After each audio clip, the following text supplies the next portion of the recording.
Hola, ¿cómo están? Muy buenas noches, bienvenidas, bienvenidos a CNN Prime. Hoy, cuando falta nada, pero es que nada, el domingo son las primarias, vamos a estar con la presidenta del Frente Amplio aquí en CNN Prime, como hemos estado también con las otras candidaturas, revisando los pronósticos, las impresiones y más. Pero comencemos en esta jornada con los titulares. Carolina Toá se abrió a buscar alianzas incluso con la centroderecha en caso de ganar las primarias. En conversación con CNN Chile, la candidata del socialismo democrático reiteró sus críticas al PC y defendió su estrategia argumentando que al frente hay una derecha extrema que ha ido contagiando a la derecha tradicional. El gobierno rechazó eliminar las contribuciones luego que la UDI propusiera terminar con ese impuesto a las primeras viviendas. El Ejecutivo detalló que trabaja una iniciativa paralela que apunta al 60% más vulnerable de los adultos mayores, con el objetivo entonces de que paguen solo hasta un 5% de sus ingresos. El Consejo de Defensa del Estado se querelló en contra del diputado Miguel Ángel Calisto. Según el organismo, el legislador promovió la celebración de contratos por servicios no prestados, pagando más de 100 millones de pesos. Además, se habrían hecho transferencias de asignaciones parlamentarias para financiar campañas y gastos particulares. Y mientras continúa el alto al fuego entre Israel e Irán, el presidente Donald Trump cuestionó el informe preliminar de la inteligencia norteamericana que descartó la destrucción de las instalaciones nucleares iraníes. También afirmó que Estados Unidos se va a reunir con Irán la próxima semana. Todo esto y mucho más, aquí comienza CNN Prime.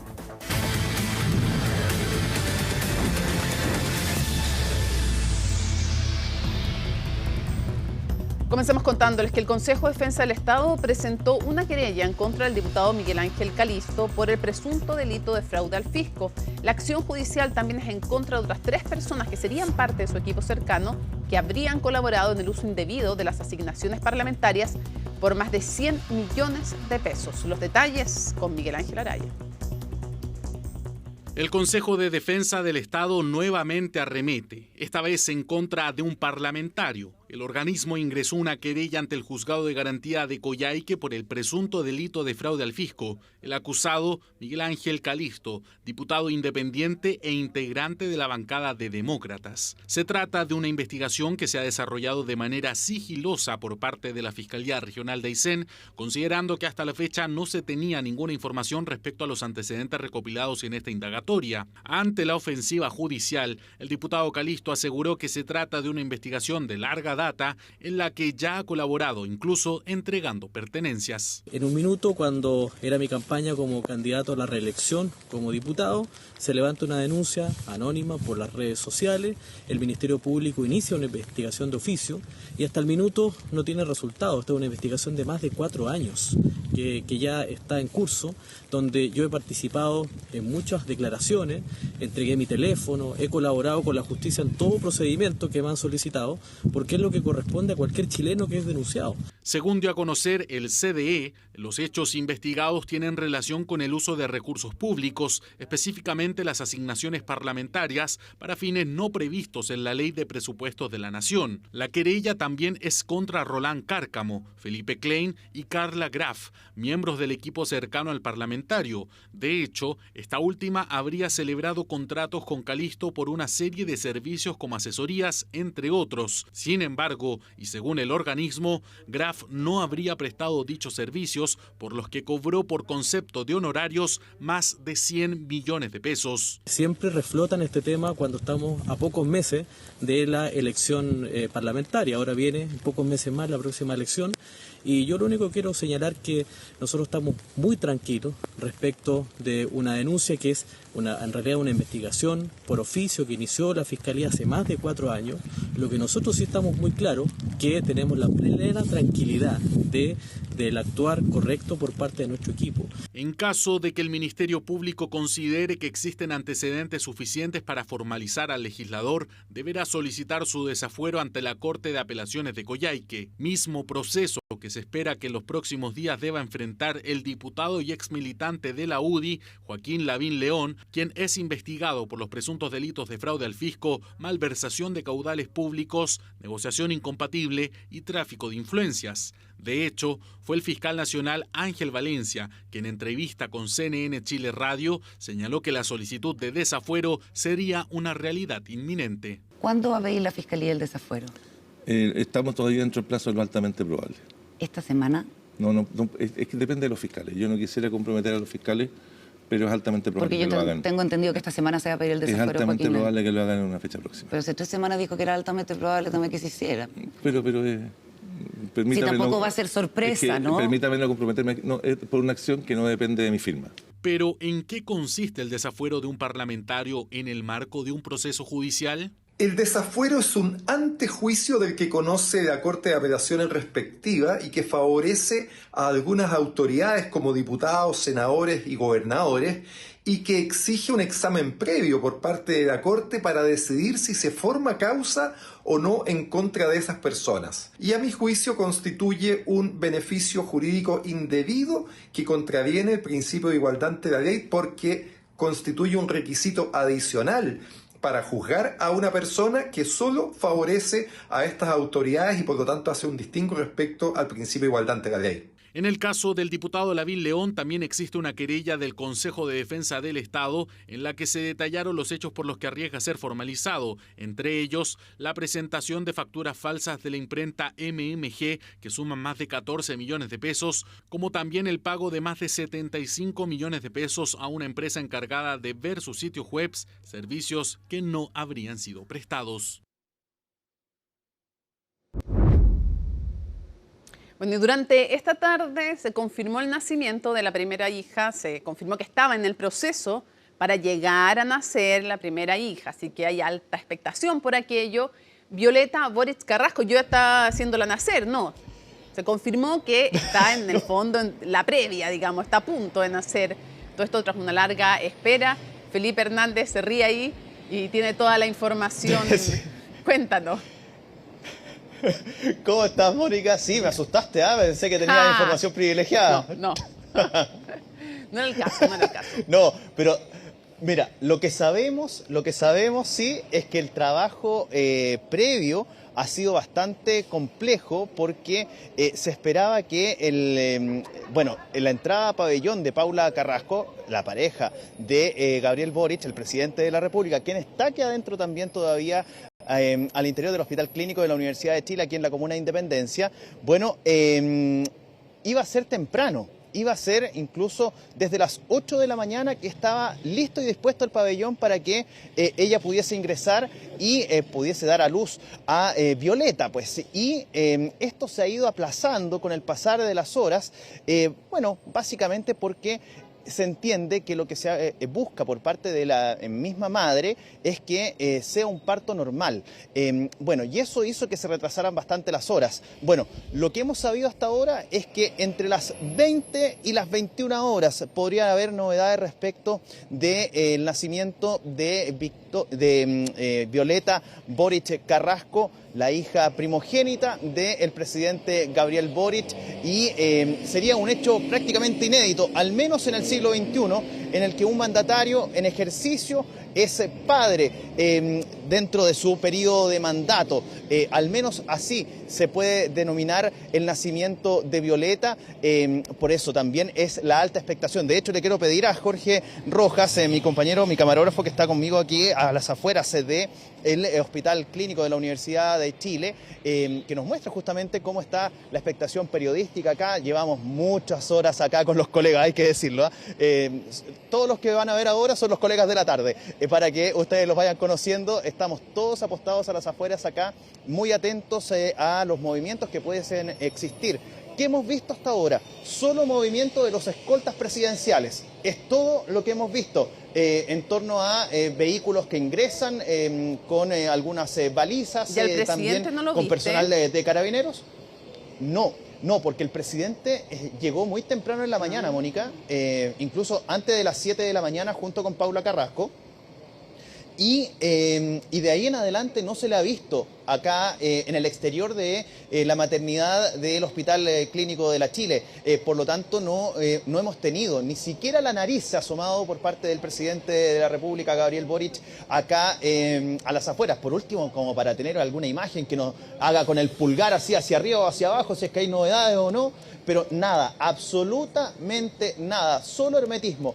Tratamos ahí de averiguar alguna cosita que puedan soplarnos desde el interior, pero la verdad es que ha estado bien complejo poder obtener algún tipo de novedad respecto de si ya Violeta nació o no, pero al menos lo que se nos ha señalado y lo que hemos podido conocer durante esta tarde es que al menos en este rango horario, entre las 20 y las 21 horas, podríamos decir que podría ser una guagua Prime. Para hacer el juego. Una guagua Prime.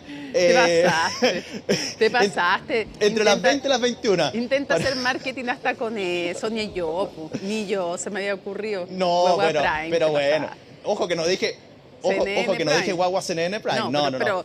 Pero fue como una especie, un intento, buen intento. El departamento de marketing del canal te lo agradece. Un guiño. Oye, y después capaz que la gente cercana. Te apuesto que después la gente cercana, cuando sepa que nació la guagua, va a empezar a llevar a Juárez o regalos, te apuesto. No solo los cercanos, sino que la gente que vive cerca, te apuesto. Por supuesto. O sea, mira, ahora lo que sí nos ha pasado, y eso te lo cuento, mucha gente acá que pasa por el sector. Mira, estamos... A ver, Jorge, ayúdame un poquito. Mira, ¿puedes mostrar un poquito el paradero? Para que veas más o menos a la altura en la que estamos. ¿Ya? A unos, ¿cuánto? 20 metros de la puerta del ingreso al sector de maternidad del Hospital Clínico de la Chile, hay un paradero de micros del sistema de transporte público.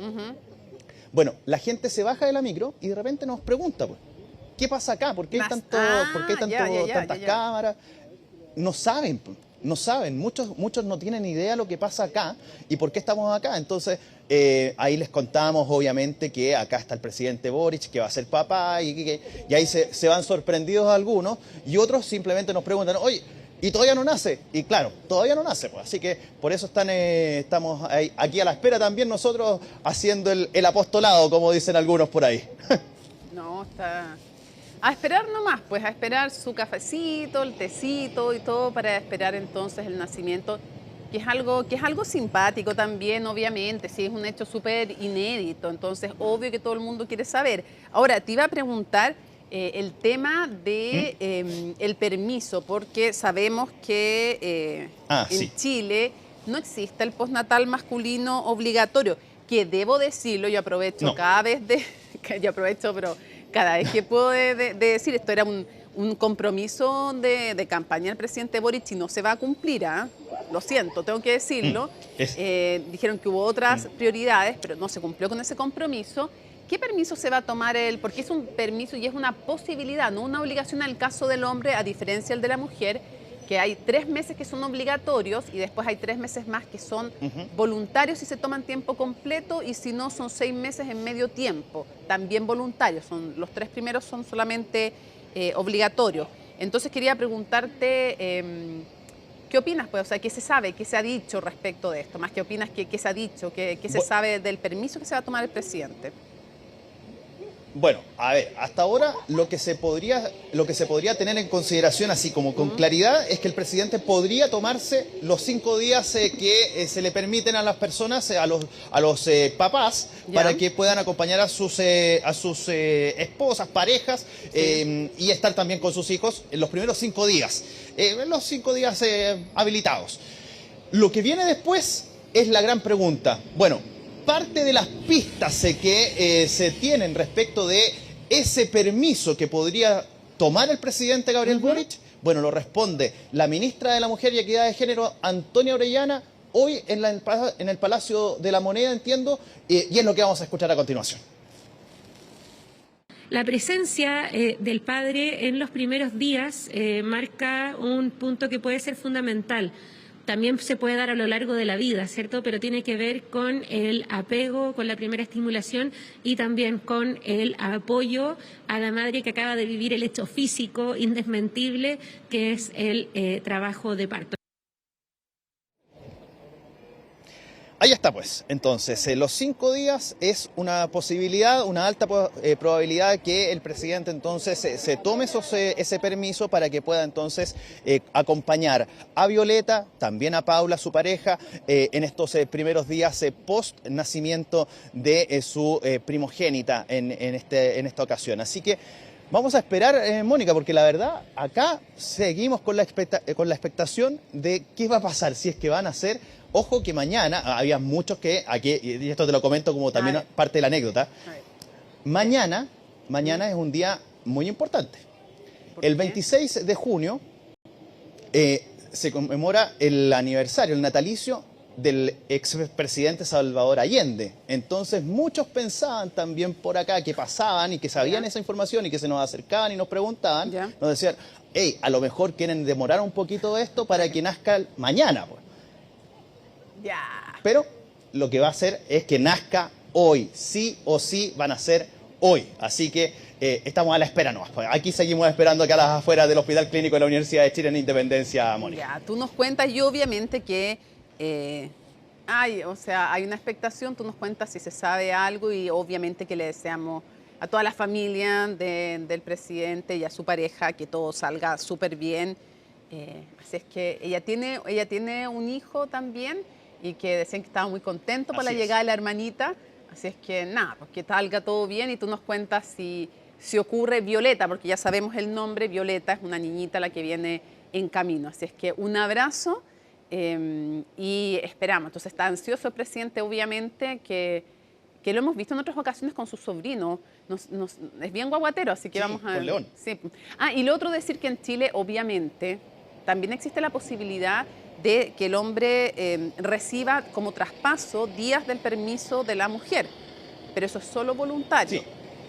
Se lo toma como menos del 1% de los hombres. Así que ahí está importante para que volvamos a conversar de estos temas. Yo creo que es un derecho también de los hombres, debiera ser un derecho también de los hombres. Y yo creo que del niño o niña, porque al final es una súper buena noticia estar más tiempo cuidado por un adulto significativo y tener apego con el papá y con la mamá. Así que tema importante también para discutir, para conversar, Felipe. Y ya, pues estamos atentos, tú nos avisas.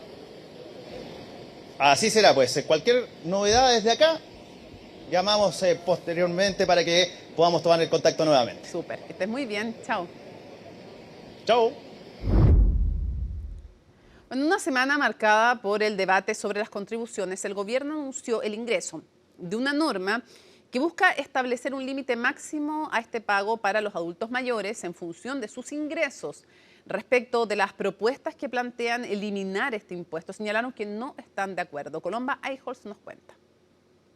En pleno periodo electoral y en medio del proceso de reavalúo de los predios urbanos de cara al próximo año, las contribuciones se han tomado la agenda política, llevando al gobierno a pronunciarse sobre la materia. Desde un comienzo, los abanderados presidenciales de oposición impulsaron propuestas como la eliminación de este impuesto territorial para la vivienda principal, en el caso de José Antonio Kast, o su exención total, como plantea Johannes Kaiser, lo que hoy llevó al Ejecutivo a considerar algún tipo de beneficio. Para el pago de contribuciones de los adultos mayores, lo que está planteado es que para los adultos mayores pertenecientes al 60% más pobre de la población haya un límite en el pago de contribuciones correspondiente al 5% de su ingreso. Una medida que, según aseguró el ministro Marcel, se suma al mecanismo vigente que permite una rebaja de entre 50 y 100% del impuesto territorial para pensionados con viviendas avaluadas en hasta 215 millones de pesos y con ingresos mensuales determinados. Una propuesta que dista de la que busca impulsar la UDI. Uno de los planteamientos es que las contribuciones tú las pagues en 2 momentos. Al comprar una casa y que se congele el precio en lo que realmente pagaste por la casa, que es un precio objetivo, y luego que esa casa no pague contribuciones hasta que se venda esa casa y nuevamente las pague por un precio objetivo de transacción. Propuesta que se buscará incluir en el programa de gobierno de su candidata presidencial, Evelyn Matei, si se logra llegar a acuerdo con Renovación Nacional. Desde desde donde señalaron que se está analizando.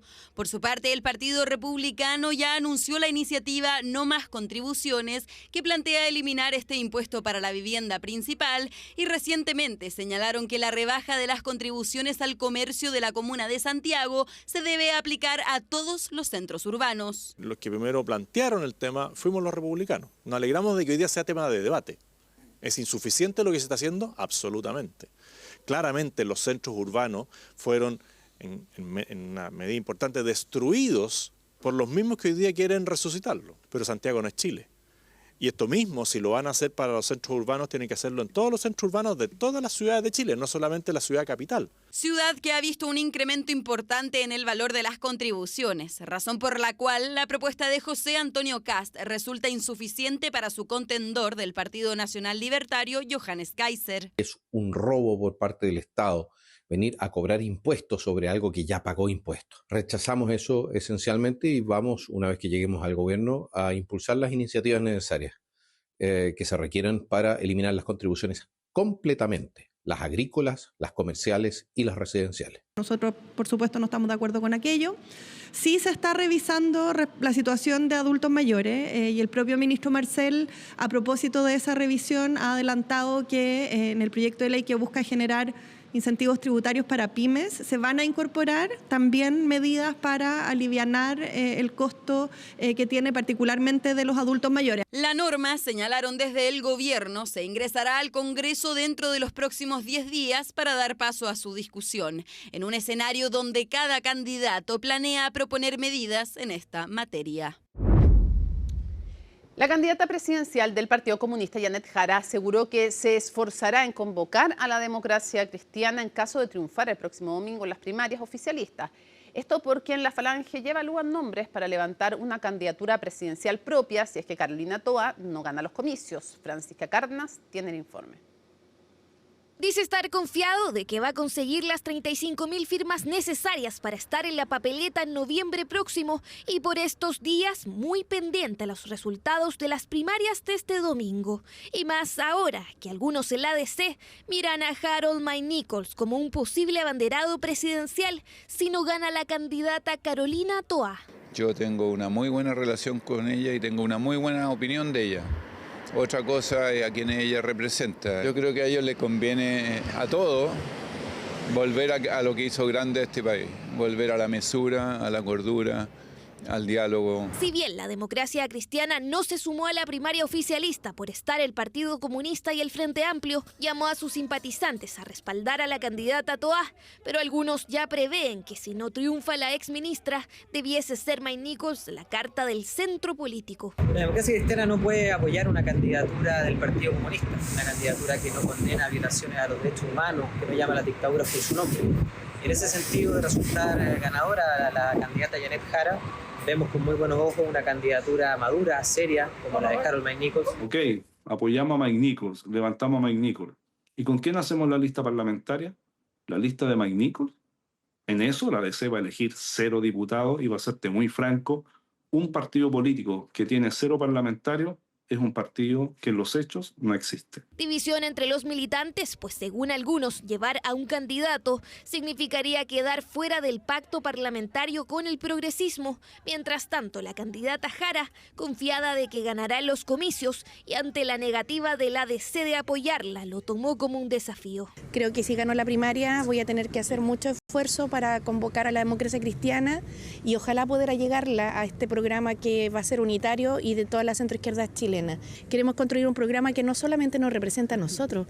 Yo me estoy postulando para ser presidenta de Chile. Y es que la ADC, al no ser parte del pacto electoral con el oficialismo, no tiene ninguna obligación de respaldar al ganador o ganadora de la primaria. Si aquello no ocurriese, convocaremos a una Junta Nacional del partido donde resolveremos en comunidad la posibilidad de que alguno de los nuestros, algún militante, y por qué no, algún independiente, sea nuestra o nuestro candidato. Cualquier decisión trascendental se resuelve en la Junta Nacional. O sea, ¿se abre la puerta a alguna definición presidencial futura de la ADC? No somos un partido dictatorial, por lo tanto hay diversas opiniones y se debaten en una Junta Nacional. Pero otra de las opciones que se estarían barajando es que el posible candidato de la Falange, en caso de que pierda Toá, deba como requisito ineludible ser militante. Creo que es evidente que va a haber un candidato de la izquierda y un candidato de la derecha, que puede ser que los candidatos sean en los extremos del espectro político.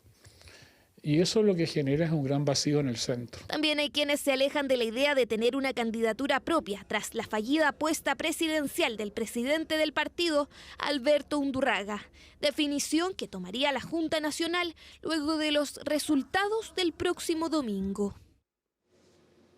Pausa en CNN Prime. Al regreso, ya está aquí en el estudio para conversar en vivo con nosotros la presidenta del Frente Amplio, Constanza Martínez. Pausa y volvemos con eso y más.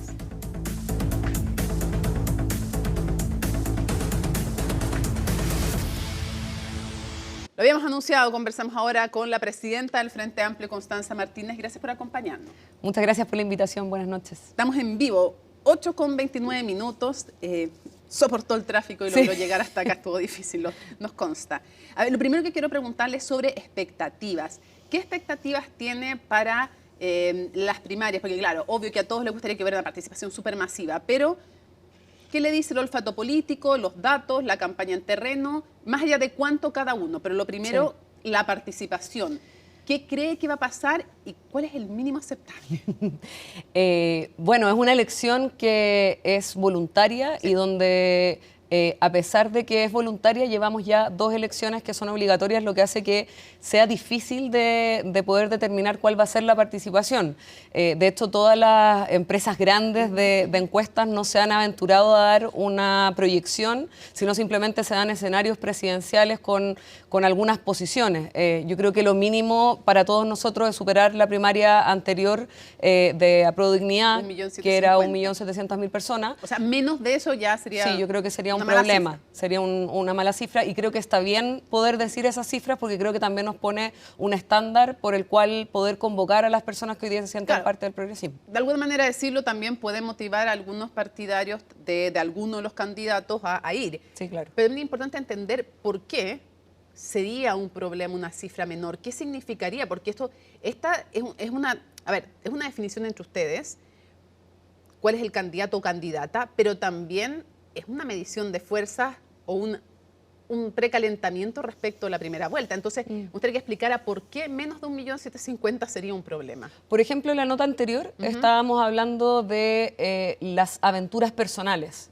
Varios que han dicho que si no sale un candidato de mi gusto, entonces habría la posibilidad de pensar en otra candidatura. Yo creo que eso, el tener una primaria que sea más competitiva, ayuda a poner el foco en lo importante, en lograr una mayoría que sea capaz de ganarle a la derecha, de pasar a segunda vuelta, que también hoy día con el aumento de la derecha desordena un poco el panorama y da mucha más sensación de que cualquiera tiene más posibilidades de participar. Yo creo que es importante centrar en el objetivo. Constanza, de alguna manera, tener una primaria, si ustedes logran tener una primaria que sea convocante, con importante participación, eso desincentiva las aventuras personales. Yo creo que sí, que en general la masividad ayuda a poder... Sí, yo creo que... No, nosotros estamos totalmente comprometidos con esta primaria, pero a ratos, por ejemplo, esta lectura del centro, como si el centro político existiera de forma prístina, determinada, en un país donde hoy día hay una crisis de representatividad, la mayoría de las personas no se siente parte de ningún sector político y por lo tanto creo que lo importante es convocar sobre ciertas ideas, sobre ciertos proyectos, y por eso primero el poder tener una primaria unitaria ya es un esfuerzo suficientemente importante que yo creo que no hay que dejar de lado. A ratos uno ve un llamado medio abstracto de que hay capacidad de que en una sola candidatura se pueda recoger una multiplicidad hoy día de actores. En general hoy día la gente se siente representada más bien por ciertas ideas, pero creo que es importante reforzar que acá hay 4 candidaturas que representan a un sector político muy importante y que ojalá todos quienes se sienten más o menos adyacentes a este sector entiendan que lo importante es hacer una mayoría, no simplemente hacer un punto personal frente a esta coyuntura. Ahora, entiendo. Por un lado, entonces, desincentivar que otros quieran competirle a la candidatura del oficialismo, sería uno de los efectos de estas primarias, si es que fueran convocantes. Y por otro lado, me imagino también dejarlos más fuertes frente a la derecha, porque una primaria con poca gente los deja en mal pie para una primera vuelta. Sí y no, porque creo que las primarias en general también se subentienden que es una forma de democratizar una decisión que podría estar anclada solo en los partidos. Ya, pero por ejemplo, invento, si llevaran 4 millones de personas es una señal de fortaleza frente a la derecha, llevar 1 millón es una señal de debilidad. Por eso, por descontado creo que el límite es superar el 1.800.000. Ese es mi margen. Ahora, en el caso de que no ocurra, tampoco es dejar que la elección ya ocurrió, porque de hecho ha habido un desgaste importante por parte de varios de los candidatos de derecha. Kaiser tuvo un alza importante y luego bajó. Matei se encuentra estancada hace prácticamente 2 años y de hecho todavía pareciera que no arranca esa candidatura. Kast tiene una situación más estable y creo que ha logrado hacer una buena campaña, pero hoy día creo que en general las campañas se tienen que ver como una maratón. Nosotros también planteamos, y lo hemos dicho varias veces, que las encuestas no son tan buena compañera para el Frente Amplio, porque nos han dicho, en el caso de Beatriz Sánchez, que íbamos a sacar un 8%, sacamos un 20%, en el caso del presidente nos dijeron que no íbamos a juntar las firmas, las juntamos, y por lo tanto creo que hoy día las encuestas dan un buen presagio para ir entendiendo ciertas fotos, pero no hay harto que preguntarle, el final. ¿Qué le parece la posibilidad de que la democracia cristiana levante una candidatura? Se habla de Mike Nichols, por ejemplo. Pero ¿qué le parece ese hecho y si usted cree que esto afectaría la posibilidad de negociar una lista parlamentaria con la ADC? O sea, lo primero es plantear que hoy día tenemos frente a nosotros la posibilidad cierta de que pueda ganar la derecha y una derecha que además ha tomado posturas mucho más duras que antes. Hoy día han puesto en duda, incluso en la candidata de Chile Vamos, la pertinencia a la defensa de los derechos humanos en nuestro país, donde se habló de muertes que eran inevitables en el caso de la dictadura, donde tenemos una crisis global que tiene a sectores de ultraderecha como Trump o Milei poniendo en duda ciertos principios democráticos básicos, y por lo tanto creo que acá también hay que tomar posturas políticas claras en este momento. Y yo haría un llamado muy respetuoso a la democracia cristiana, creo que tenemos mucha más cercanía que ellos respecto a esta ultraderecha, de entender la importancia de la unidad, y por eso nuestro llamado ha sido también a que puedan participar en el principio de esta primaria, pero en el caso de no poder hacerlo, en poder concurrir a una lista única parlamentaria y eventualmente poder defender un futuro gobierno bien común. Honestamente, yo entiendo que usted dice, en el fondo, lo que usted está pidiendo es que no le faciliten un triunfo a la derecha. Eso es lo que está pidiendo. Eso como una primera línea. Porque ellos pueden creer que no le están facilitando, ellos pueden creer que son una mejor opción. Además lo han dicho en el caso, sobre todo, que triunfe Jara, en el eventual caso. Pero segundo punto, ¿afectaría o no la negociación de una lista parlamentaria? Sin duda, yo creo que sí, porque efectivamente cuando uno quiere tener un Congreso para un gobierno, esa falta de definición también contribuye a una falta de proyecto político y también de poder conquistar esos cambios que la ciudadanía reclama. En este gobierno fue un peso muy importante no tener mayoría, y en eso la ADC fue muy importante. De hecho, concurrió a gran parte de los avances que se han planteado en este gobierno. ¿Sería más complicado la negociación con ellos si es que levantan una candidatura? Porque creo que se necesita esa claridad. Ya. ¿Qué le diría a Rodrigo Mundaca? Y de alguna manera, si ustedes no se sienten decepcionados cuando él deja en suspenso. Estuvo en tolerancia cero y dijo, primero, Toa no es mi candidata, Mulet tampoco, no se reunieron conmigo. Sí se reunió Winter, sí se reunió Jara. Y voy a votar en las primarias. No quiso decir por quién. Lo intentamos, realmente lo intentamos. Pero la pregunta es, no cerró la posibilidad de levantar una candidatura.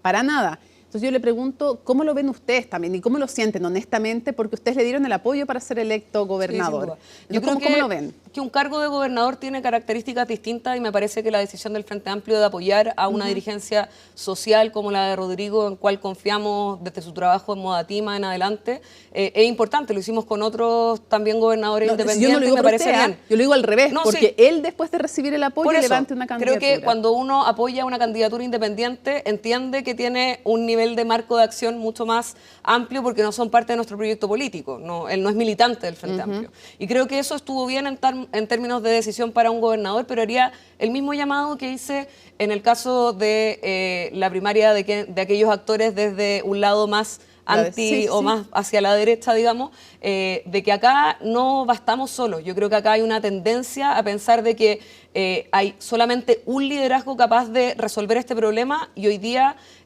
la necesidad de poder tener un gobierno progresista requiere signos de unidad y creo que en esto es importante no aventurarnos en proyectos personales, sino ser capaces de ir construyendo algo colectivo y en eso yo creo que el esfuerzo que se ha hecho en el oficialismo con distintas trayectorias donde normalmente se nos dice el problema de la unidad, el problema de las diferencias, yo creo que es nuestra fortaleza. Hoy día tenemos proyectos diferentes pero que conviven en un marco común. Ya, o sea, básicamente le hace el mismo llamado que a la ADC. Le hago el mismo llamado. Ya, vamos a lo otro. Jara, Partido Comunista y Cuba. Dijo, bueno, donde usted está, fue la famosa frase de Janet Jara de que Cuba era una democracia diferente. Yo sé que mucha gente dice, ¿por qué de nuevo Cuba y de nuevo Venezuela? Pero resulta que es un tema que es atribución exclusiva. Además es un tema de atribución exclusiva de cualquier presidente o presidenta. Conducen de manera exclusiva las relaciones internacionales. Y usted acaba de decir, para nosotros es muy importante. Entonces, obviamente que sigue siendo tema. Entonces yo le pregunto cómo ve usted la situación, porque aquí dijo, donde usted está parada, Janet Jara, que Cuba era una democracia diferente. Hace unos pocos días sostuvo que, por primera vez, dijo, hay violaciones a los derechos humanos, hay presos políticos, y Lautaro Carmona le enmendó la plana hoy día, y discrepó con ella y le dijo, no hay nadie preso en Cuba por pensar distinto. Entonces quiero saber cuán difícil sigue siendo este tema. Gonzalo Vinter, su candidato, dijo, si no son capaces, por ejemplo, de decir quién ganó la elección en Venezuela, nos van a arrasar en noviembre, y esto es harto más que no decir cómo se gana o quién ganó una elección. Entonces quiero preguntarle cómo ve la nueva polémica respecto a este tema. Nosotros como Frente Amplio tenemos totalmente resuelto este tema porque creemos que una izquierda moderna requiere primero tener respeto irrestricto por la democracia y los derechos humanos y en segundo tener una visión crítica que sea capaz de entender ciertos procesos. Esto sin duda a nosotros nos genera una idea de buscar un rédito pequeño en una elección. Lo que estamos planteando son temas de principios. Y en eso... ¿Usted también cree que los pueden arrasar, como dijo Gonzalo Vinter, en noviembre si es que sigue manteniendo la postura que tiene el Partido Comunista respecto de Cuba? Janet Jara tiene una postura distinta respecto de Venezuela que el Partido Comunista. Entonces también hay que ser justo y lo dijo 100%. Aquí también. Pero creo que si es necesario tener, es que por eso mismo, para nosotros es un tema muy relevante y no creemos que es un tema como de nuevo sacar Venezuela o sacar Cuba. Yo creo que acá hay un tema que incluso está viéndose en términos internacionales, para que nosotros podamos decir que una izquierda moderna debe tener respeto por los derechos humanos y además debe tener una visión crítica, es muy relevante porque hoy día tenemos una crisis humanitaria en Venezuela que ha hecho que en nuestro país ingresen cerca de 1 millón de venezolanos. Eso ha tenido un efecto muy concreto en la vida de las personas, tanto de nuestro país como en el extranjero. Hoy día cuando planteamos con claridad, por ejemplo, que el genocidio en Gaza que se está produciendo es un genocidio y tenemos que decirlo con esa claridad, es porque tenemos que tener un estándar de derechos humanos que nos permita poder posicionarnos desde un lugar coherente. Y en eso también cree que va a ahuyentar votantes, que los pueden arrasar con esta postura del Partido Comunista. Sin duda, porque yo creo que en eso ha habido una postura en general acomodaticia por parte de la derecha y eso también lo podemos plantear. Nosotros podemos decir, al mismo tiempo que se violan los derechos humanos en Cuba, de que ha habido un bloqueo criminal por parte de Estados Unidos. Y precisamente decirlo primero nos permite decir con mucha más claridad lo segundo. Y en eso yo creo que el hecho de decir con claridad que Maduro no gana las elecciones en Venezuela también permitió que el presidente Boric tenga un liderazgo internacional que a nosotros nos tranquiliza y también nos ayuda a poder proyectar una izquierda del siglo XXI. Mi pregunta es, ¿por qué cree que los puede afectar incluso electoralmente, que puede ahuyentar, me dijo, votantes, esta postura respecto a Cuba y Venezuela del Partido Comunista? Porque creo que tiene efectos humanitarios concretos en nuestro país, porque creo que además tiene un efecto concreto en la claridad o coherencia que damos como izquierda pensando en las libertades y en los derechos de las personas. O sea, como que gente diga, no son capaces de garantizar ese estándar. Tal cual, y por eso también nosotros creemos que esto es un principio que tiene que regir dentro de nuestro país y que cuando tenemos al frente una derecha que desconoce los crímenes dentro de la dictadura, precisamente en un día como hoy donde fue totalmente desaparecido y eliminado todo el Comité Central del o sea, la dirección nacional del Partido Socialista, nos remueve aún más como izquierda el decir la democracia siempre sin matices, y eso requiere ser discutido dentro de una izquierda del siglo XXI para poder pensar en un futuro que nos permita plantear los derechos humanos en un escenario global donde se pone en cuestión ese principio, el poder tener eso como un eje rector. Ahora, hay una cosa sí que no me cuadra en esto, Constanza. Yo entiendo la postura crítica respecto a que no diga, me imagino que a usted le gustaría que la candidata Jara dijera Cuba es una dictadura, así, claramente. Me imagino que eso sería lo óptimo para usted, ¿no? Sí. Es una cosa de principio, dice usted. Sí. Pero su presidente Gabriel Boric nunca ha dicho que Cuba es una dictadura. Es que yo creo que es importante reconocer, y eso lo quiero decir con claridad, de que Cuba es una situación que es distinta a otras, en particular por su nacimiento en términos de el momento político y también por el tema del bloqueo. Por eso digo, violación a los derechos humanos ocurre que sea una dictadura, y su presidente, y por eso, que ha sido tan duro para calificar otros lugares como, digamos, creo que no puede sino aplaudirse que diga que Nicaragua es una dictadura, que Venezuela es una dictadura, pero usted tiene esta claridad para decirlo. Y el presidente de la República porque creo que no es lo ha situación, tenido respecto de Cuba. Y esa situación especial no parece, en su juicio, porque si no podría decir lo mismo Janet Jara, bueno, pero es que es una situación distinta. Pero es que, Mónica, yo creo que en estas discusiones... Entonces ahí no entiendo por qué el presidente, si es tan importante, el presidente no lo dice. Pero por eso, en estas discusiones yo creo que es necesario poder explicitar que en Cuba hay un bloqueo criminal por parte de Estados Unidos y que hay una situación que es diversa porque antes de este régimen, que además trajo un concepto de libertad y también de emancipación en su momento, en su comienzo también, puede ser mirado desde una óptica crítica por parte de la izquierda. Pero en este momento no tiene problema, no tiene que Mónica, elegir, usted no elige entre, pero creo que es importante, decir hay bloqueo y hay dictadura. Porque creo que es distinto la situación de Cuba a la situación de Venezuela, por ejemplo. Y creo que poder hacer esa distinción es importante, que a rato en el blanco y negro no se permite hacer ninguna distinción. Entonces yo puedo hacerlo para que podamos seguir en la conversación, pero en esa seguir en la conversación tengo que plantear que en el caso de Cuba hay una situación criminal por parte de Estados Unidos que bloquea a este país y que además requiere que la izquierda pueda ver críticamente ciertos elementos. Hace pocas semanas había una movilización de los estudiantes en Cuba respecto a el Internet. Y creo que eso es relevante que la izquierda lo mire y diga cómo es posible que se restrinjan ciertos derechos que hoy día son parte del derecho de reunión y que hoy día lo defendemos muy importantemente dentro de nuestro país, porque el derecho a reunión, a manifestarse, es un derecho, y por eso yo tampoco retrocedo cuando digo el derecho a reunión y a la manifestación en nuestro país tiene que seguir siendo defendido. Y por eso a mí en la oposición me dicen que soy violentista, porque creo en el derecho a la manifestación en nuestro país. Y por eso yo creo que podemos plantear una visión crítica respecto al bloqueo económico y respecto también a la libertad de Cuba. Me gustaría que Janet Jara dijera Cuba es una dictadura. No dije eso, lo que dije... Yo le pregunto... Lo que dije, sí. No tenemos cinta ya no tenemos cinta, se me cayó el carnet. Lo que digo es que yo creo que Janet tiene una postura distinta. Lo importante es también que el partido acompañe esa posición. Y creo que eso no es una discusión... respecto de Cuba... Y creo que esa no es una discusión que tengo que tener simplemente con la candidata. Yo creo que cuando planteo con el Partido Comunista, y por eso también quiero plantearlo... ¿A usted le gustaría que Janet Jara dijera que es una dictadura? Usted me dijo sí. ¿Para usted es algo de principio? Sí. Pero yo le pregunto, ¿y no le gustaría que su presidente dijera eso? Pero también planteé muy largamente, pero es que, Mónica, creo que es como quiero avanzar en la conversación, porque creo que a ratos cuando se dice solamente blanco y negro, me interesa decir sí para poder avanzar en decir... Hay un partido único, hay la prohibición de que haya prensa libre. Eso me parece que está mal hoy día para hacer una izquierda moderna. Me parece bien. Pero también plantear con mucha claridad que en Cuba hay un bloqueo criminal y que ha sido perseguido durante todo este tiempo, me parece que es una parte de poder conversar un poco más profundamente. Y creo que la situación de Cuba es bien distinta a la situación de Venezuela o Nicaragua, y me parece importante poder mencionarlo. Y lo ha podido mencionar en extenso en esta y en otras ocasiones. Lo que pasa es que yo insisto que todavía no entiendo por qué el presidente de la República no dice que es una dictadura Cuba, pero en fin, no me lo va a responder usted. Pero avancemos. Me encantaría poder preguntárselo a él, pero en fin. Quisiera preguntarle si usted también piensa, como lo dijo Beatriz Sánchez, Beatriz Sánchez, que el programa Janet Jara es liviano.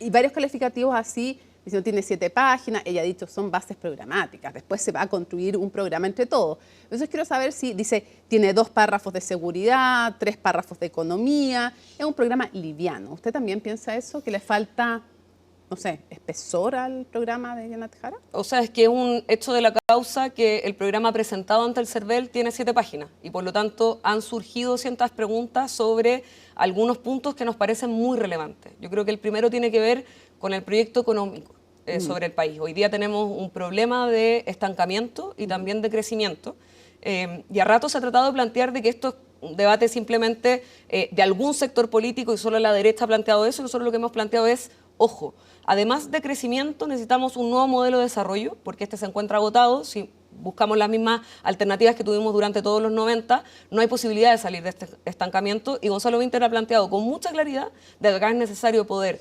diversificar la economía, plantear más innovación, más tecnología y poder pensar los desafíos del futuro, que son básicamente automatización, también aumento del costo de la vida, precarización laboral y también la crisis de cuidados. Y él nos contaba eso en Tolerancia Cero. Mi pregunta es, ¿qué es lo que le pasa con el programa Janet Jara o qué es lo que no encuentra en ese programa? ¿Qué le Por falta? ejemplo, en economía se plantea el tema del refuerzo de la demanda interna, que precisamente va, no solamente eso, también tiene que ver con cómo esa subida de salarios tiene que ver más con un sistema que está mucho más anclado en un tipo de trabajo, de crecimiento que son propios del siglo XX. Y por eso nosotros hemos planteado, hay que hacerse preguntas sobre el siglo XXI, hay que hacerse preguntas sobre cómo podemos crecer, pero también poner sobre la mesa la discusión de igualdad, la discusión sobre la necesidad de poder tener más innovación, más desarrollo, y eso tiene problemas de hoy día, del siglo XXI.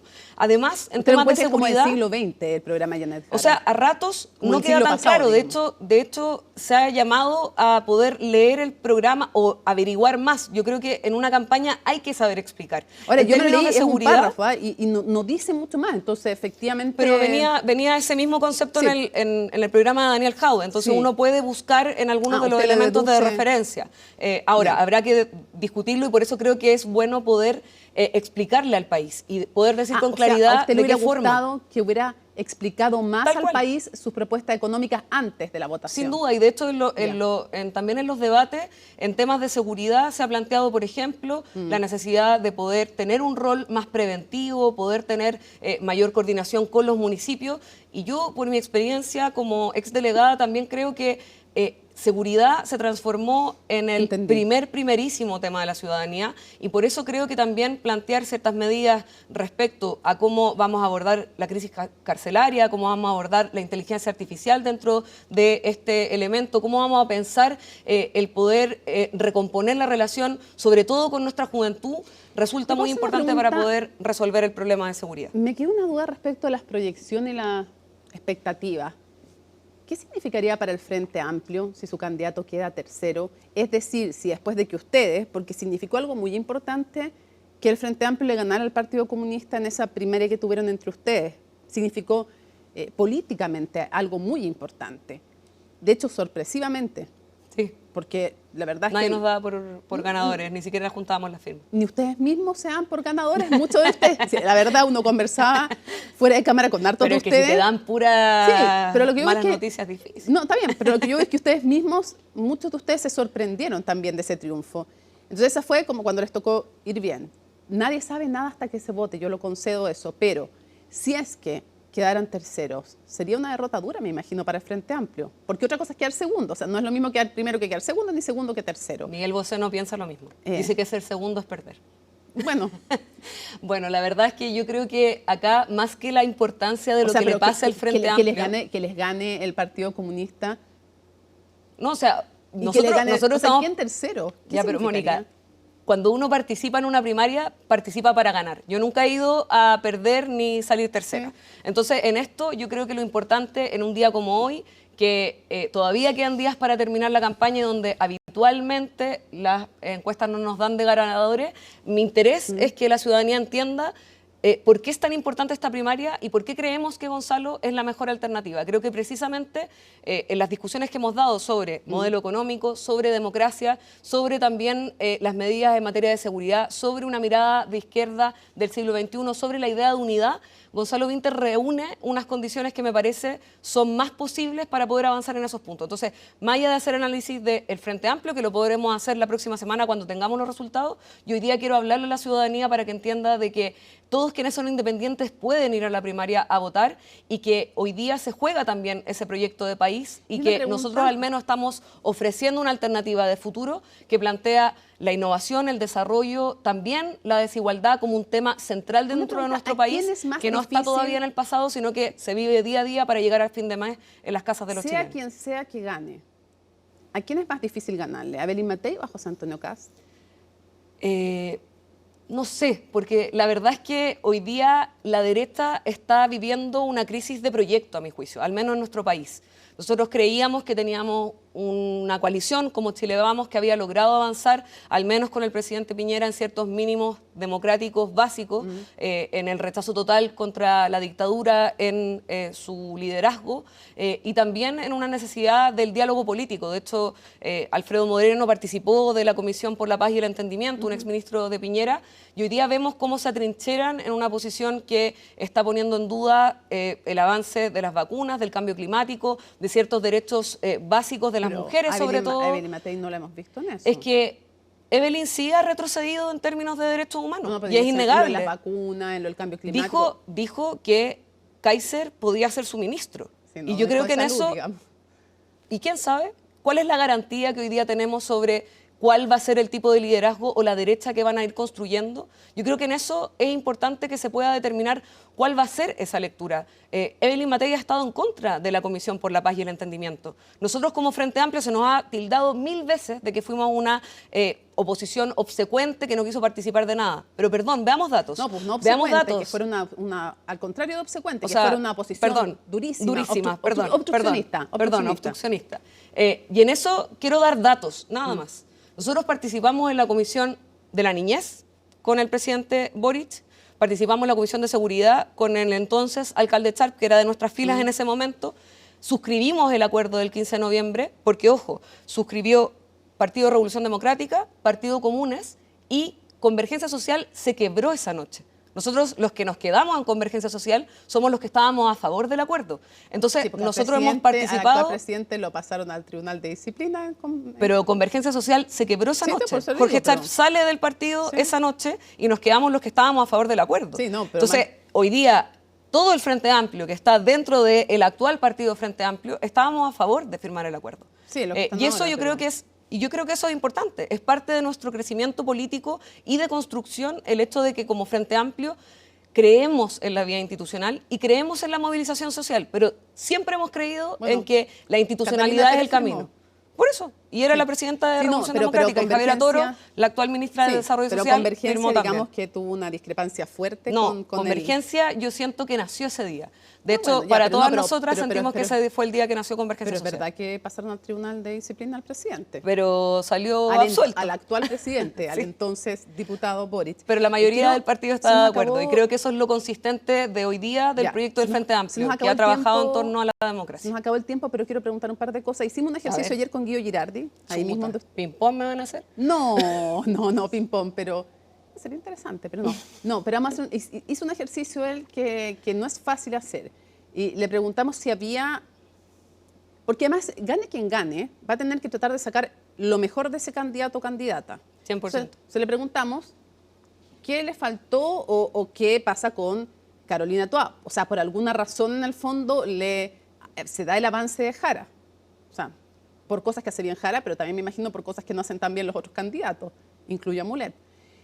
Y en ese sentido lo que dijo Guido Girardi es que Carolina Toá tenía un discurso que era muy inteligente, que no lo ponía en duda, pero que tenía a veces un discurso demasiado sofisticado y que faltaba hablar más en fácil, explicar más las cosas y conectar más emocionalmente.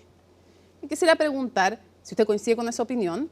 Y lo otro, ¿qué pasa con Gonzalo Vinter? A ver si usted sería capaz también de hacer el mismo ejercicio. ¿Qué le falta como candidato? Si gana va a tener que mejorar, me imagino, cosas para lograr una primera vuelta buena. Entonces le pregunto si usted puede hacer el mismo ejercicio que hizo Guido Girardi. Sí, yo creo que hay una base distinta entre cómo se parte la elección por parte de Gonzalo Winter versus otras dos ministras de Estado. Creo que el hecho de haber sido diputado justo anteriormente hace que nazca desde una base de conocimiento mucho menor que hubo que lograr contrarrestar de forma más rápida. Y creo que en eso ha sido complejo, pero que creemos que ha podido irse desplegando dentro de esto, pero evidentemente haber tenido la notoriedad pública de haber sido ministras de Estado haciendo giras por Chile también previamente, evidentemente hace una disparidad en cómo uno parte. Y creo que eso también es un tema que afectó a la campaña. ¿Tiempo? Yo siento que cada día que pasa hay mayor conocimiento y mayor atención. Creo que también la primaria requiere poder convencer a más personas de la importancia de asistir, y por eso también quiero invitar a todas las personas que están viendo esto a que revisen las propuestas de Gonzalo Winter, que son contundentes y que son bien largas.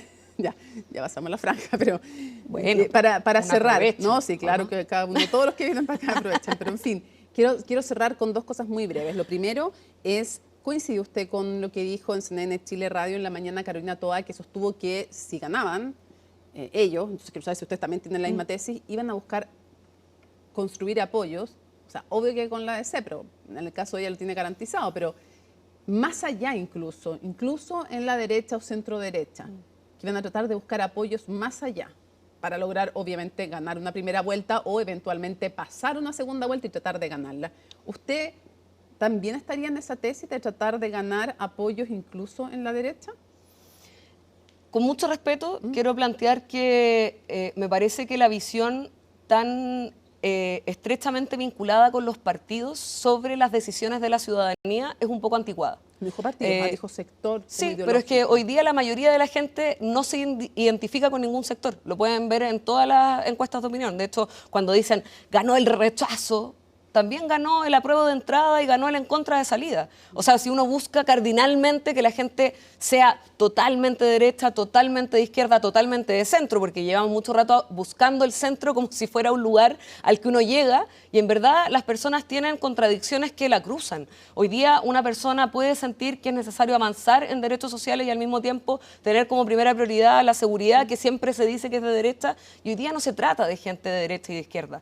Por lo tanto, yo creo que hoy día hay que hablarle a la gente, al pueblo de Chile, hay que decirle con claridad cómo nuestra solución desde el progresismo a la seguridad es más sostenible en el tiempo, porque creemos que no basta simplemente con subir las penas, sino que necesitamos poner más recursos, hacer que la igualdad territorial sirva y que no se reproduzcan las diferencias por nacer en Cerro Navia o nacer en Vitacura, y eso no es proselitismo, es poder explicar por qué existe diferencia de seguridad entre distintos lugares, por qué el tener listas de espera no es algo que nació en el gobierno del presidente Boric, sino que es algo que se arrastra hace décadas, porque tenemos una salud de ricos y una salud de pobres. Y eso no es ser una visión que esté anclada en miradas ideológicas, sino en un tema país que creemos que desde el progresismo podemos solucionar mejor. Los mejores años de avance de los derechos de nuestro país han sido encabezados por gobiernos progresistas. Y yo creo que hoy día lo que tenemos que saber hacer es convocar a la ciudadanía y también no caer en el conflicto y en el problema de asumir la discusión de derecha o los términos de la derecha en materias de seguridad o en materias de derechos sociales solo porque tiene buena prensa. Yo creo que a ratos hay ciertas fotos de la situación actual que requiere que nosotros defendamos principios también. Y yo creo que hoy día también es importante que desde el progresismo defendamos principios de por qué un gobierno progresista es mucho mejor que un gobierno de derecha. Constanza Martínez, muchísimas gracias por habernos acompañado en CNN Prime. Ya vamos a conversar entonces con los resultados en mano. Ya pues, ahí nos vemos. Vamos a seguir avanzando en CNN Prime y les contamos que a un día del cierre de las campañas, los candidatos del oficialismo continúan con el despliegue para los comicios del domingo en que van a tener una tremenda cobertura en CNN Chile. Bueno, en conversación con CNN Chile Radio, la banderada del socialismo democrático Carolina Toá, como lo conversamos con Constanza Martínez, se mostró abierto un eventual acercamiento con la centro-derecha, dichos que no todos sus contrincantes respaldaron. El informe es de Macarena Román. Imaginamos la intensidad de estas horas. No te imaginas. Uy, pero es que solamente ver las redes sociales. La imaginación no da. No han sido jornadas fáciles, así lo reconocen los candidatos presidenciales del oficialismo. es que son las últimas actividades que tienen para convencer a los votantes de inclinarse por cada uno de ellos. Ha sido Janet Jara la que sin duda ha tenido un alza en la percepción ciudadana. Antes de la veda de las encuestas empató con Carolina Toa y en algunas hasta la superó. Por eso quizás la exministra del Interior no tiene reparos en convocar a otros sectores. Salir a buscar el centro, digamos, Sí. incluso centro-derecha. Incluso centro-derecha, porque lo tenemos al frente de una derecha extrema, que ha ido contagiando la derecha tradicional. Es parte de la estrategia que ella está definiendo y creo que hay que ser, digamos, yo lo observo nomás, yo tengo una estrategia clara que es representar los valores que siempre me han convocado en la vida y que ser desde una persona de la izquierda que construye unitariamente desde la centroizquierda y, por cierto, también con la gente que no tiene posición política. Sí, en nuestro país el 98% de las personas no milita en ningún lado. Quien sí cuestionó la postura de Toa fue el presidente del PC. Lautaro Carmona cree que convocar a la centroderecha podría perjudicar la propuesta del oficialismo. Es distinto hablar del centro izquierda y de la izquierda, digamos, porque son, yo diría, el movimiento y el mundo al cual todos nosotros pertenecemos. Pero cada uno sabe cuáles son las opciones que hace desde el punto de vista de la campaña. Claro, porque Gonzalo Vinter, por ejemplo, optó por abrirse también a convocar más allá de la izquierda o derecha, parecido a lo que ocurrió con Evelyn Matei durante un foro realizado este martes. No son políticas ni de izquierda ni de derecha, son políticas que funcionan o que no funcionan. Así que nos estamos preparando para eso, para que Chile vuelva a sentir orgullo de nuestro país. Al barco al que yo quiero invitar a la sociedad chilena, no voy a preguntar en la entrada si usted antes era de derecha o antes era de izquierda. Yo quiero convocar a todos los chilenos y chilenas. Cuando digo que quiero bajar el tiempo de espera en los hospitales, no importa si tú eres de derecha o de izquierda. Quiero bajar el tiempo de espera de todos los que están esperando una operación. En un debate paralelo, una pregunta que sigue rondando a la candidata comunista es si está dispuesta a renunciar a su militancia de ganar las elecciones del domingo. Eso pese a que en reiteradas ocasiones ha dicho que no lo hará y ahora el CERVEL confirmó que hay impedimentos para ello. Cada día tiene su debate. Va a ser imposible soslayar que el día lunes estemos discutiendo todas las condiciones que potencien, multipliquen, amplíen, nos lleven, digamos, en una batalla con perspectivas serias de ganar un próximo gobierno. Lo que sí se sabe es que los 4 candidatos han reiterado que gane quien gane, se pondrán detrás del triunfador. El que gane hay que construir un programa común,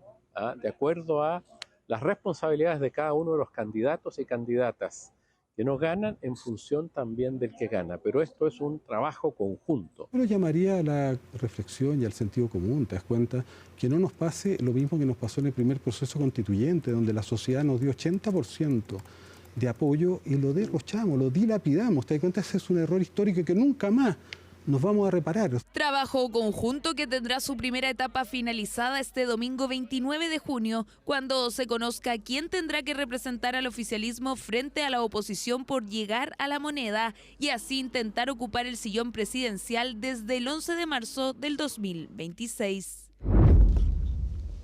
El gobierno confirmó la emisión de una orden de captura internacional en contra de Martín de los Santos, imputado por golpear a un conserje en un edificio en Vitacura. El sujeto habría abandonado el país el pasado 19 de junio con rumbo a Brasil, antes de la audiencia de reformalización donde se decretó su prisión preventiva.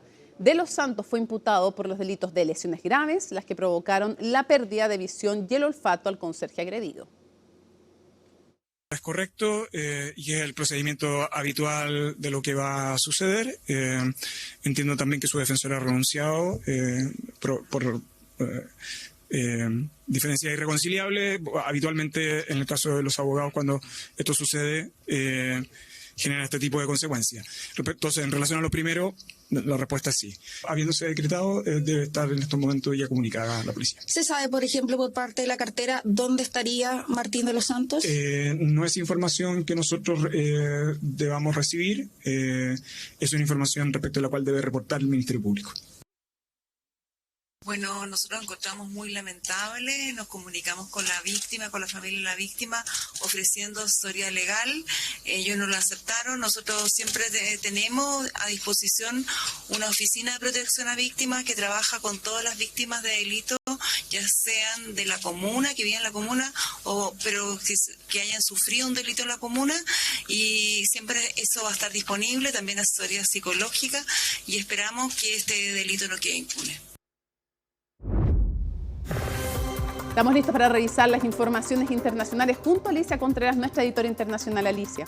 Mónica, vamos a partir hablando de Donald Trump, porque Donald Trump sigue insistiendo que el ataque que realiza a Irán fue completamente destructivo del programa nuclear iraní, a pesar de que ayer hablábamos de este informe de inteligencia que preliminarmente señala que los centros no fueron dañados completamente y que solo habría retrasado durante semanas el programa nuclear iraní. Donald Trump incluso hoy día comparó los efectos o las consecuencias de su ataque como con los que tuvo las bombas atómicas en Hiroshima y Nagasaki. Mientras que respecto de CNN, por publicar este informe, dijo que CNN es fake news. Veamos el informe de Laura Soto. That hit ended the war. I don't want to use an example of Hiroshima. I don't want to use an example of Nagasaki. But that was essentially the same thing. That ended that war. This ended that with a war. Donald Trump compara su ataque contra las instalaciones nucleares iraníes al bombardeo atómico que forzó la rendición de Japón en la Segunda Guerra Mundial. El presidente estadounidense insistió este miércoles que la operación fue un éxito rotundo. Esto pese a una primera evaluación de la inteligencia de la potencia norteamericana que contradice las afirmaciones de Trump de que sus ataques destruyeron el programa nuclear iraní. Así lo reportó CNN, citando 7 fuentes informadas al respecto. Anybody here from CNN, by the way? Because you're really disgraceful network. MSNBC, I think, is actually worse. Can you clarify, is the intelligence correct or is the intelligence wrong? Well, the intelligence was very inconclusive. The intelligence says we don't know. It could have been very severe. That's what the intelligence says. So I guess that's correct. But I think we can take that we don't know. It was very severe. It was obliteration. La llamada Operación Martillo de Medianoche ocurrió durante la madrugada del domingo, hora de Teherán, cuando 7 bombarderos B-2 se movilizaron hasta Irán y lanzaron 14 bombas antibúnker de más de 13.000 kilos contra Fordow y Natanz, instalaciones de enriquecimiento de uranio. Esto mientras un submarino estadounidense lanzó misiles Tomahawk contra Isfahan, planta de conversión de uranio. Desde entonces han habido dudas sobre el verdadero daño que provocó esta acción al programa nuclear iraní, sumando además los ataques que perpetró Israel en su momento. Estoy dispuesto a decir que la evaluación es que hemos asestado un golpe significativo al programa nuclear y puedo decir que lo hemos retrasado años. ¿Fue así realmente? La evaluación citada por CNN fue elaborada por la Agencia de Inteligencia de Defensa, que forma parte del Pentágono. Los hallazgos, que son preliminares, indican que las reservas de uranio enriquecido no fueron destruidas. Otra fuente asegura que este uranio fue trasladado fuera de las instalaciones antes de los ataques. Así se evalúa que Estados Unidos retrasó tan solo unos pocos meses el programa nuclear iraní. La Casa Blanca reconoció la existencia del informe, pero rechazó sus conclusiones. Quieren darle la vuelta para intentar hacerlo quedar mal basándose en una filtración. Un informe preliminar considerado una evaluación deficiente. ¿Sabes lo que significa? Poca confianza en los datos de ese informe. Así que si quieres hacer una evaluación de lo que pasó en Fordow, será mejor que tomes una pala grande y vayas muy profundo, porque el programa nuclear iraní está destruido. Ahora la prioridad del Organismo Internacional de Energía Atómica es que sus inspectores regresen a las instalaciones nucleares iraníes para evaluar los daños. Trump afirmó que la próxima semana mantendrá conversaciones con Teherán. Agregó además que tanto el régimen iraní como Israel están exhaustos por los combates, aunque advirtió que estos podrían reanudarse algún día. Todos nuestros combatientes están listos, con el dedo en el gatillo. Si el enemigo comete un error, recibirá una respuesta firme y contundente, como la de los últimos 12 días. Cuando se trata de defender este país, no dudamos ni un instante. La amenaza está hecha, aunque por ahora el alto al fuego se mantiene. Mónica, y estas respuestas que entrega Donald Trump las hace en la cumbre de la OTAN, que fue histórica porque lograron finalmente el compromiso de los países para aumentar su gasto en defensa, por lo menos al 5% del PIB en 2035. Esto era lo que quería Donald Trump, finalmente lo logra, pero hubo ahí polémicas porque, por ejemplo, España no se suma a este 5% y de hecho la foto oficial dejan de lado a Pedro Sánchez. Pero otro punto importante es que se ha visto al secretario general de la ONU muy cercano a Donald Trump. De hecho, ayer Donald Trump publicó un mensaje del secretario general de la ONU que lo felicitaba por haber logrado este alto al fuego entre Irán e Israel y además lo felicitaba por haber logrado entonces que los países se comprometieran a aumentar el gasto en defensa. Y hoy el jefe de la OTAN trató a Donald Trump como papá. A veces un papá tiene que usar un lenguaje fuerte. Esto porque ayer Donald Trump fue bien duro con Israel e Irán. Veamos la explicación del secretario general de la OTAN de por qué trata así a Donald Trump. And then Daddy has to sometimes use strong language. You have to use strong language. Every once in a while you have to use a certain word. I think it's a bit of a question of taste, but I think he's a good friend. And when he is doing stuff which is forcing us to, for example, when it comes to making more investments, I mean, would you ever think that this would be the result of this summit if he would not have been re-elected president? Do you really think that 7 or 8 countries who said, yeah, somewhere in the 2030s we might meet the 2%, we've now all decided in the last 4 or 5 months to get to 2%? So doesn't he deserve some praise? Hartos halagos está teniendo Donald Trump después de haber logrado este alto al fuego entre Irán e Israel y también por haber logrado su cometido en la OTAN. Pero ahora hay muchas preguntas respecto de qué va a pasar ahora, específicamente respecto de este conflicto entre Irán e Israel. Sigue el alto al fuego, pero ya muchos analistas señalan que por lo menos en Irán podría hacer estos ataques, ya lo decías tú ayer, que quizás reactiven su programa nuclear y que digan, bueno, si nos atacaron no teniendo un arma nuclear, quizás deberíamos tener un arma nuclear.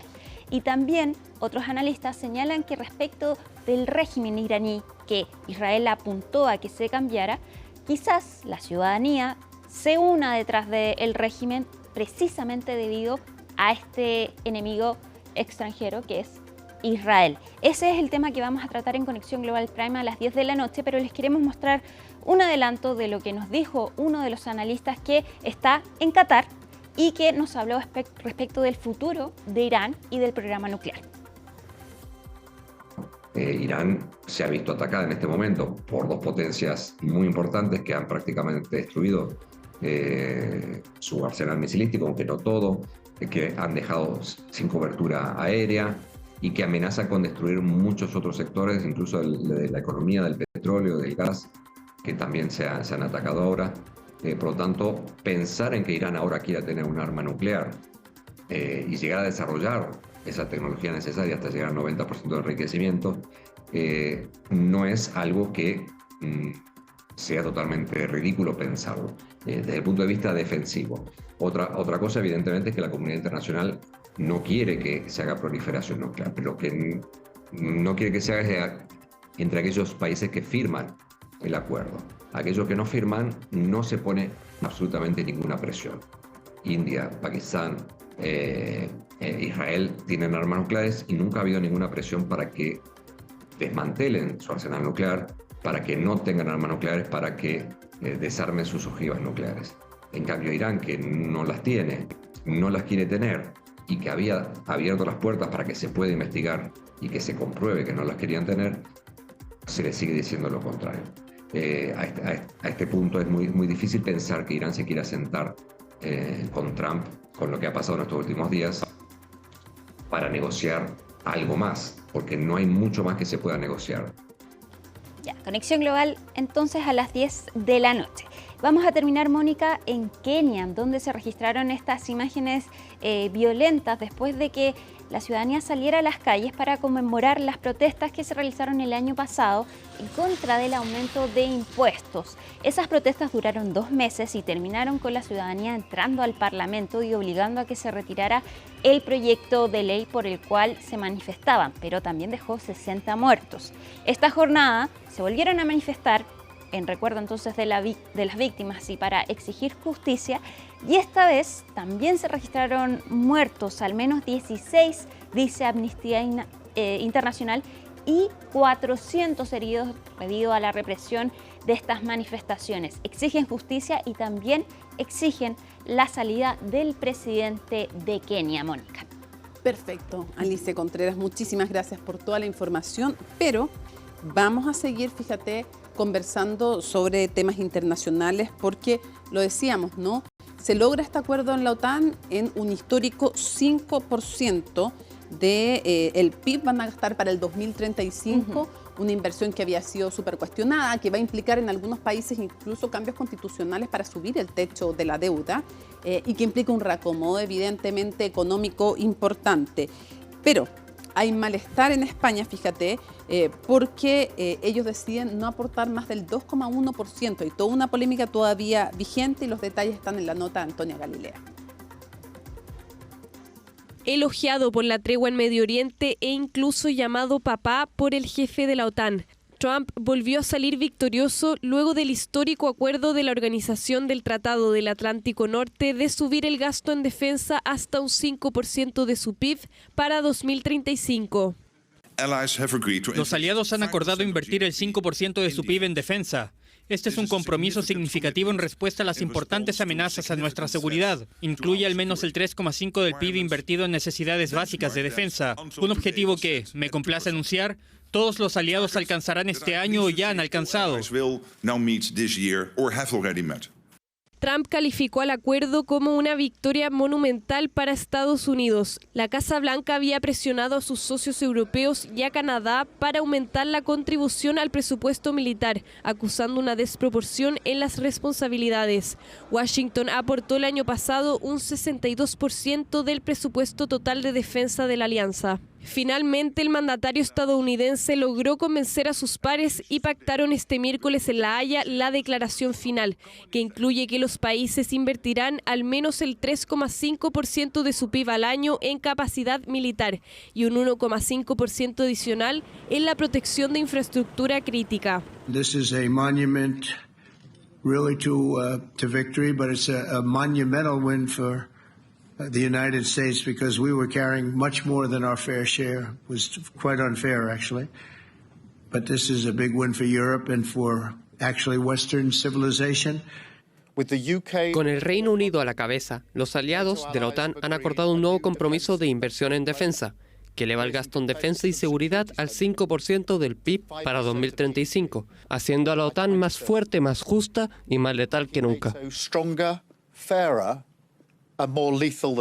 Los 32 Estados miembros de la Alianza Atlántica firmaron el acuerdo. Sin embargo, a España se le dio flexibilidad, ya que Pedro Sánchez afirmó que no gastará más del 2,1% de su PIB en defensa para la alianza, lo que generó tensión con Estados Unidos. España siempre es la solución, Carlos. Nunca es el problema.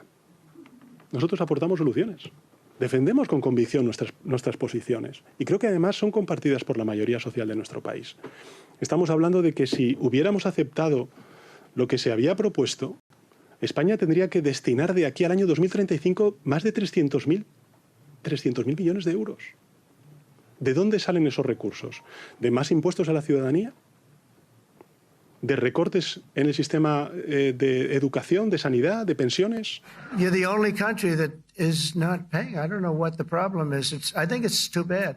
So we'll make it up. You know what we're going to do? We're negotiating with Spain on a trade deal. We're going to make them pay twice as much. And I'm actually serious about that. La decisión de la alianza militar para incrementar notablemente su gasto en defensa tuvo como argumento la amenaza rusa a la seguridad euroatlántica. La organización reafirmó su apoyo a Ucrania mientras que Trump conversó con Zelensky en una reunión que ambos mandatarios valoraron positivamente. What I took from the meeting couldn't have been nicer, actually, but I took from the meeting that he'd like to see it end. I think it's a great time to end it. I'm going to speak to Vladimir Putin and see if we can get it ended. Zelensky afirmó que uno de los temas centrales de la reunión fue cómo lograr un alto el fuego y una paz real, mientras Kiev y Moscú continúan intercambiando ataques en un conflicto que se ha prolongado por más de 3 años. Hacemos una pausa en CNN Prime y ya estamos de regreso.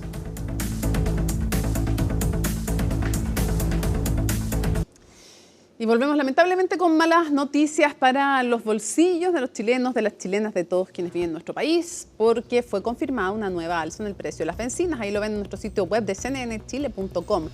De las bencinas y el diésel a partir de mañana, jueves 26 de junio. En su informe, la ENAP informó que las gasolinas de 93 y 97 octanos van a subir 26,9 pesos por litro. A su vez, el valor del diésel en el país va a registrar un alza de 19,2 pesos, mientras que el precio del gas licuado de petróleo de uso vehicular no va a presentar variación. Eso sí, la parafina va a pegar un potente salto de casi 70 pesos que va a tener el valor de este combustible. Ahí está.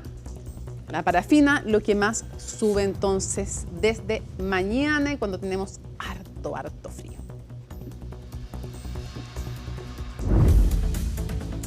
Termina CNN Prime, pero no se olviden que es día de Conexión Global Prime y siempre es día también después de Última Mirada con Fernando Paulsen y Conexión Global Prime con el análisis de Raúl Sor y la conducción de Alicia Contreras.